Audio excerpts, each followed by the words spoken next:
Now I want to open it up to audience questions, and I see so many of my friends in the audience. Hi, Caroline.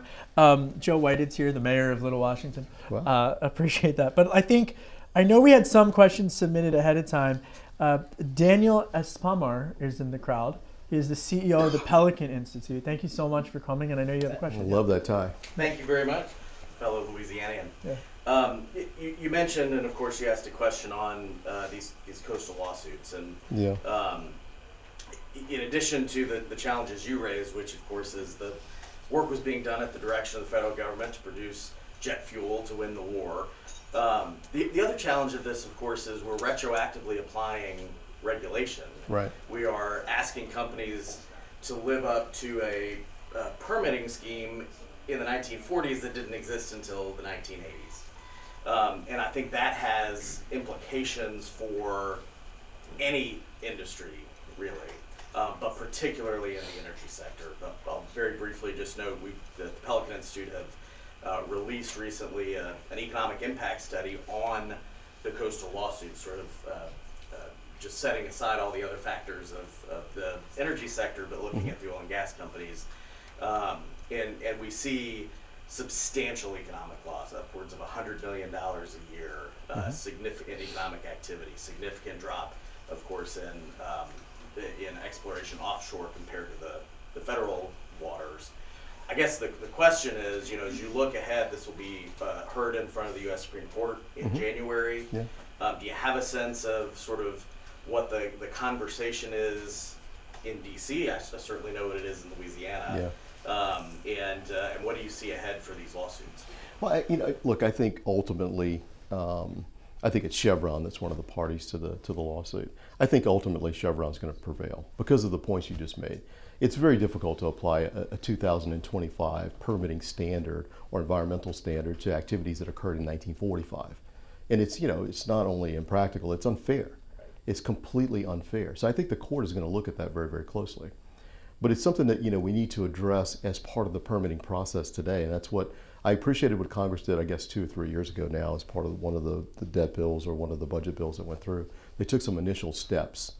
Senator Joe Manchin and others led an effort in the Senate, and they put some language in that took some first steps. But in the conversations I had with Senator Manchin subsequent to that, I said you kind of missed a big part of this, and that is judicial reform, because that's where these things come. People apply. They litigate, they apply lawsuits, or they file lawsuits applying these standards to those old activities. And the courts get bollocksed up. But I think, even more fundamental than that, as a people, as a nation, as a country, you think back to what happened in World War II. We've replaced over the last 70 years that strategic clarity. We need the oil, we need the energy to win the war, with strategic confusion, in my view. Should we do this? Should we not do this? Should we produce energy? Should we produce what type of energy? We're confused, and we have to get out of that, because if we're going to win the AI race, we have to go back to that strategic clarity. We must win, we must build capacity, we'll do the policy later. And please raise your hand if you have a question, because I want to make sure. And, yeah, go ahead and just identify yourself, please. Thank you. Yeah, Thomas Hoffman, Foundation for American Innovation. I feel like so many of the successes and failures of our energy policy moment are downstream of the Energy Policy Act of 2005. And I know that you were critical of drafting some of those key provisions, in particular the loan Only the good provisions. Well, I gather it's the loan guarantee program, which I certainly agree was one of the good provisions. It's now turned into the Loan Programs Office, and it's sort of key to this administration's vision of energy dominance, certainly the last administration's vision of energy policy as well. I'm curious how you were thinking about the LPO loan guarantees, et cetera, in 2003, 2004, and how that is sort of borne out over the last 20 years, how it's maybe different or the same as how you imagined it. Yeah. Look, I think there have been wins and losses. But that's what you would expect. I think what we didn't envision when we wrote it was the fact that we didn't have the right metrics in place to measure that success, or to identify the potential risks that were involved with this. We probably took for granted that we had financiers or bankers who would come in and serve in the government and be able to do some of this. Unfortunately, we didn't, and we have to acknowledge that. But the vision, for the loan program back in the day, started in 2002 and 3, I guess, it became law in 2005, was to address some of the issues that we saw in the economy at the time. So you had companies that simply didn't have access to capital, and they weren't going to get it. I mean, they just weren't going to get it. So, we thought if there's a way for the government to provide a catalyst or a safety net or whatever you want to call it, it was a good thing. And I think it's largely accomplished its mission. Now, we have some differences over administrations about how you use it and what do you use it for. I personally don't think it is wise for us to continue using it for technologies that are mature. I mean, we've heard that debate before. I mean, my personal view is we know how a windmill works. The Dutch knew how a windmill works. I mean, this is not new technology. Solar panels, okay, great. The loan program I think was very aggressive and appropriately so in helping develop the earliest technologies around solar panels. That's what it should be used for. Should it be used to underwrite other industries that are mature and have been in business for 150 years? My answer is no. And what we didn't do when we wrote it was to put those sorts of guidelines in the 05 Act. And if I had to do it all over again, I would have been much more strict and tighter around what you can and can't do. So I don't know if that answers your question, but yeah. Margie Amati, my sister, in from Philly. It's been a rough week to be a Philadelphia fan, by the way, but go ahead, Margie. Yeah, a little typical, right? Yeah. Nice. Thank you for inviting us. With some of my colleagues from PBF Energy, we're in the energy industry. We own some refineries throughout the country. I do want to pivot to talk about RINs. I know my colleague here, Mr. Karlovich, has another part of the 05 Act. Yeah, so I'm going to defer to him with some questions. I'm putting him on the spot, passing it along for my brother. Thank you, Mark. we actually call it RIN sanity. And for those of you who are unfamiliar with the term, renewable identification numbers are essentially a serial number that's attached to every gallon of ethanol that's sold in the United States to be blended into gasoline. And we're the only industry I'm aware of in the United States that's required by law to pay a fee to prove that we include ethanol in our gasoline, which helped contribute to, which was a contributing factor in the bankruptcy of the Philadelphia Energy Solutions first time around during your administration, you recall. I remember. And it's still a big problem for the independent refiners in the United States. So as we reach this point where right now the refining sector in the United States is just about able to fulfill the obligations here. There are some exports, but when you look at the RINs and the volatility, it's an unregulated marketplace. There's traders, there's fraud, it's a disaster, but it's so complex that when you talk to people that could do something about it, they sort of just glaze over. But like this came from the Energy Independence and Security Act of 2007, when we were trying to move, towards renewable fuels as a way out. But then fracking came along, and now we're exporting our future in energy with the drill baby drill policy. So, you dealt with the RINs when you were there. Can you see any kind of resolution to this? I have my own answer about what the resolution is. So the background on that was, I'll tell you what I did when I was Chief of Staff to the Energy and Commerce Committee. I got a call one day from the Speaker of the House, if you remember at the time, was Denny Hastert from Illinois.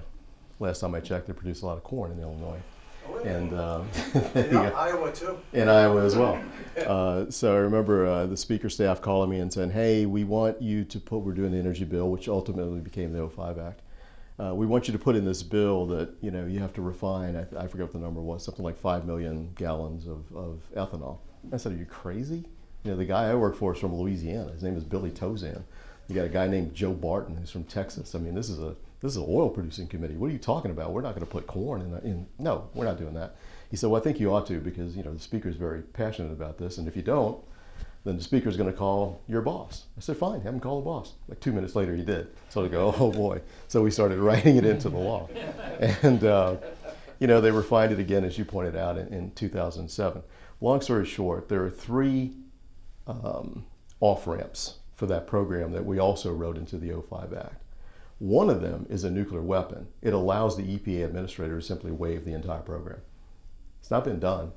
I'm hopeful that Lee Zeldin, will look at this one day and say, ooh, maybe I have this option, and clarify this conversation, because I think, to your point, this has turned into a complete mess. It's an artificial market. It serves no real purpose that I can determine. And it's time for us to have a really good look at it. But it's very difficult for the reasons you said. It's esoteric, it's hard to explain, and the conversation gets reduced to farmers versus oil producers. That's it, or refiners, and that's it. But for small refiners, this is a lifeblood. You cannot survive in this environment for this period of time, especially when those RIN prices go up, as we saw them do in the past. And I think it's offensive, frankly, that Goldman Sachs and others come into this business and buy the RINs and basically hold you hostage, in order for you to comply with an EPA rule. I think it's crazy. So at some point, we got to have an honest conversation about this. It is simply not working. Brendan Coyle. Do it. All right, we got time for one more question because the secretary has a tight schedule. Do you have time for one more question? Yeah, we'll do one more. And would you ever run for office? That's from me before. No. Okay, all right.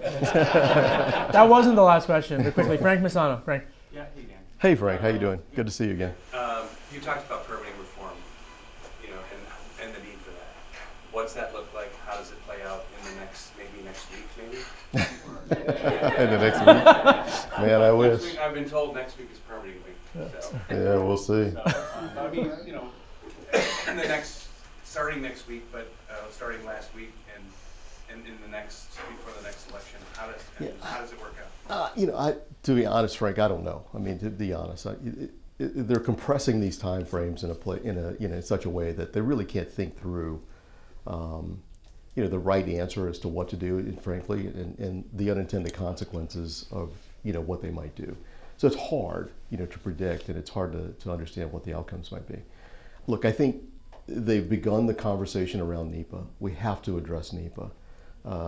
We have to make it easier to permit this stuff. We cannot have 100 environmental reviews. We can't have 17 different agencies conducting their individual environmental reviews of your project.